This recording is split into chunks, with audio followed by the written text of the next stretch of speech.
시작했고, 시리아 정부군이 반군에게 점차 밀리자 시리아 정부군의 유명한 수장이 수헤일 알 하산을 투입시켰으나 반군의 공세를 이겨내지 못하고 후에이레스 공군기지과 그 다음에 알레포 국제공항까지 함락되면서 결국 하마로 후퇴합니다.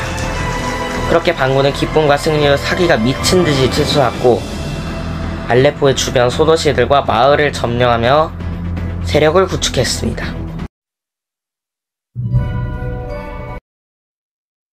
2020년 러시아와 튀르키예 중재로 시리아 정부군과 반군은 휴전협정을 맺고 충돌을 멈췄으나 계속해서 점령지역 부근에서 간헐적인 충돌이 일어나기 시작했지만, 휴전협정 이행으로 3년은 조용했지만 역시나 중동의 화약고인 시리아는 잠잠한 날이 없었습니다. 또다시 무력 충돌이 계속해서 벌어지기 시작하는데요. 먼저 정부군을 반군인 HTS가 공격을 시작하면서 휴전협정은 휴지 조각이 되어버렸고, 그렇게 시리아의 내전은 다시 불이 지펴집니다. 2020년 시리아에서 선거가 치러졌고 아사드가 95%의 당선율로 당선되자 반군은 부정선거이자 무효라하며 주장하며 정부군을 공격하며 이들리브에서 무장투쟁을 일으켰으며, 이후에 정부군이 폭격으로 맞대응하면서 평화는 끝났고 반군도 이에 반격을 가면서 결국 3년의 평화는 결국 무너지고 다시 시리아의 내전은 시작되게 됩니다. 사실 이들리브는 반군에게 마지막 거점이었는데, 만약에 시리아 정부군이 여기를 공격한다면 반군은 끝장날 게 뻔했기 때문에 먼저 공격한 게 아닐까 싶네요. 그렇게 정부군과 반군이 싸우고 있을 때 쿠르드와 시리아 반군이 충돌합니다.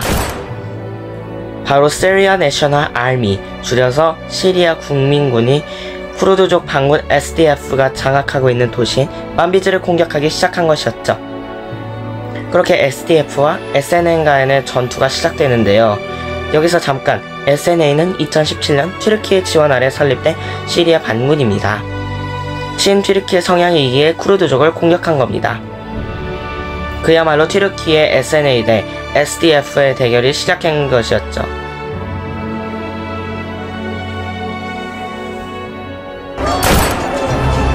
그렇게 만비지에서 전투가 벌어졌고, 갑작스러운 기습에 SDF는 속수무책으로 밀리기 시작했고, SDF를 더 몰아붙이면서 공격을 다 감행하기 시작합니다.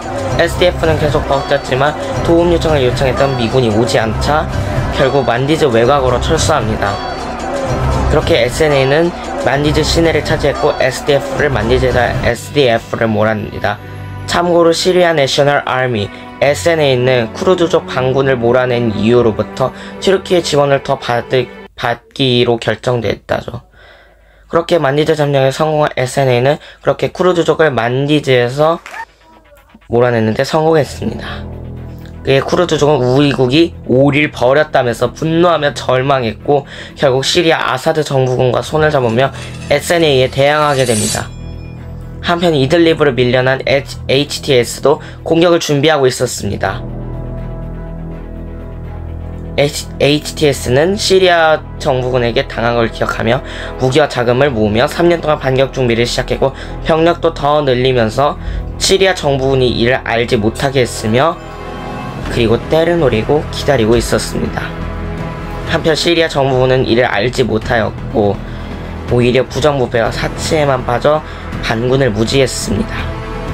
정부군은 몰랐습니다. 이게 자신들의 몰락을 가져올지를요. 그렇게 준비를 마친 반군은 마침내 4년 후 러시아가 우크라이나에, 이란이 이스라엘에 정신이 팔려는 사이 공격을 감행하기로 합니다. 첫 번째 도시는 바로 시리아의 제2의 도시 알레포였습니다. 그렇게 이란 혁명 수비대와 헤즈볼라가 빠지기 시작하자 반군은 그렇게 2024년 12월 대규모 총공세를 시작합니다. 참고로 러시아와 우크라이나가 전쟁하는 사이, 이스라엘과 이란이 전쟁하는 사이 반군은 빠르게 알레포를 포위하기 시작합니다. 그렇게 반군과 정부군은 8년 만에 알레포 전투를 시작합니다.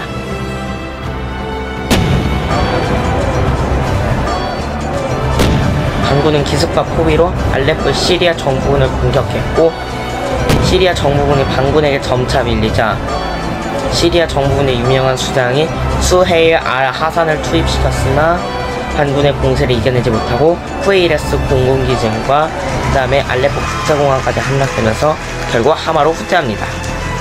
그렇게 반군은 기쁨과 승리로 사기가 미친듯이 치솟았고 알레포의 주변 소도시들과 마을을 점령하며 세력을 구축했습니다.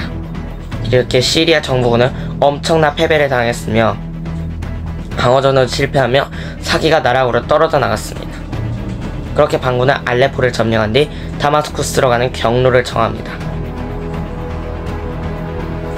알레포를 차지했지만 남서쪽 끝에 있는 다마스쿠스를 공략하기에는 아직 너무나 멀었기 때문에 빠른 루트이나 하마를 먼저 점령하고 홈스를 점령하고 휴식을 취한 뒤 다시 한 번 더 루트를 검토하기로 합니다.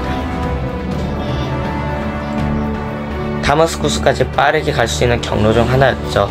타르투스는 러시아군이 주둔하고 있어서 잘 못 갔던 거고요.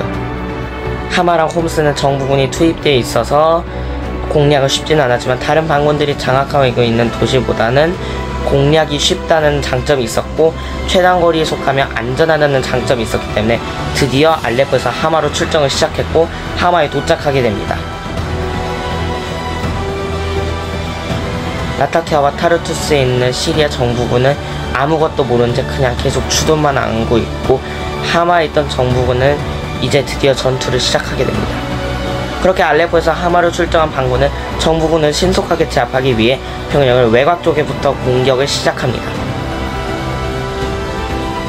반군은 일시적으로 하마 시내에 진입했으나 정부군의 반격이 밀려 외곽으로 잠시 후퇴했고 그렇게 12월 2일 방어선을 구축한 시리아 정부군이었으나 12월 3일 반군은 방어선 우회를 하며 순식간에 하마를 3면으로 포위해버렸으나 결국 정부군은 반군이 시내로 진입하자 수헤일과 함께 더 아래쪽은 홈스로 도망칩니다. 그렇게 반군이 하마 시내에 입성하자 시민들을 환호했고 그렇게 반군은 휴식을 취한 뒤 다시 출정 준비를 시작합니다. 이제 시리아 다마스쿠스로 가는 관문이었던 홈스로 가기 위해 다시 한 번 더 루트를 검토해야 됐으니까요.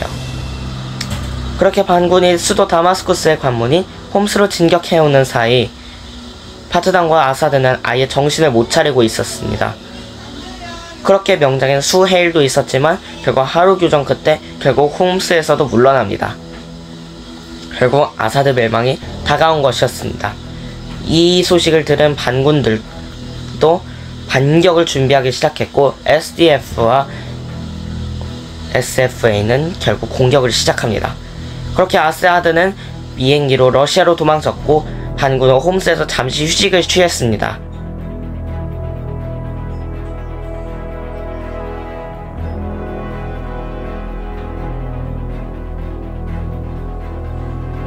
그렇게 홈스를 차지한 반군은 빠르게 다마스쿠스로 빠르게 진격을 시작했고 이제 다마스쿠스 근처에 다다르기 시작합니다. 시리아 정부군은 결국 놀라서 항복하기에 바빴고 홈스 주변의 도시는 없었기 때문에 이제 다마스쿠스 함락은 시간 문제였죠. 그런데 HDS가 휴식을 취하고 있을 때 HDS가 먼저 다마스쿠스를 공략한 시리아 자유군이 순식간에 팔미라를 탈환하고 다마스쿠스를 해방시켰습니다. 그렇게 HTS군도 도착하면서 시리아는 완전히 독재에서 벗어나게 됐습니다.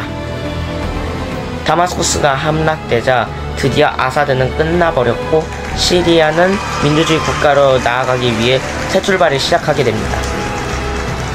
시리아 국민들은 거리로 나와 환호했고 반군을 환영했습니다. 그렇게 시리아 내전은 끝난 줄 알았지만 역시나 시리아는 끝날 리가 없었죠. 아직까지도 반군이 남아있었기 때문이었죠. 기회를 노리면서 다시 한 번 더 아사드의 재기를 노리는 세력들이 다시 한번 똥을 거하게 싸버립니다. 바로 레바논 국경지대에 있는 아사드 지지 잔당 세력들이었죠. 2025년 3월 10일에 아사드 지지 잔당 세력이 라타키아와 타르투스에서 시리아 신정부군을 공격하기 시작했지만 곧바로 진압됐습니다. 하지만 아사드 지지 잔당 세력은 남아있어 언제든지 내전이 발생할 수 있습니다. 참고로 이 아사드 지지 잔당 세력들은 역시나 1편에서 말씀드린 것처럼 바로 소수 종파인 알라위파입니다. 알라위파는 자신들이 보복을 당할 게 두려워서 결국 시리아 신정부군을 공격한 것이었죠. 그리고 아직 여러 무장대체들이 남아있고 이스라엘이 시리아를 침공하면서 평화는 위태로워지고 있습니다. 과연 시리아는 민주주의가 제대로 찾아올까요?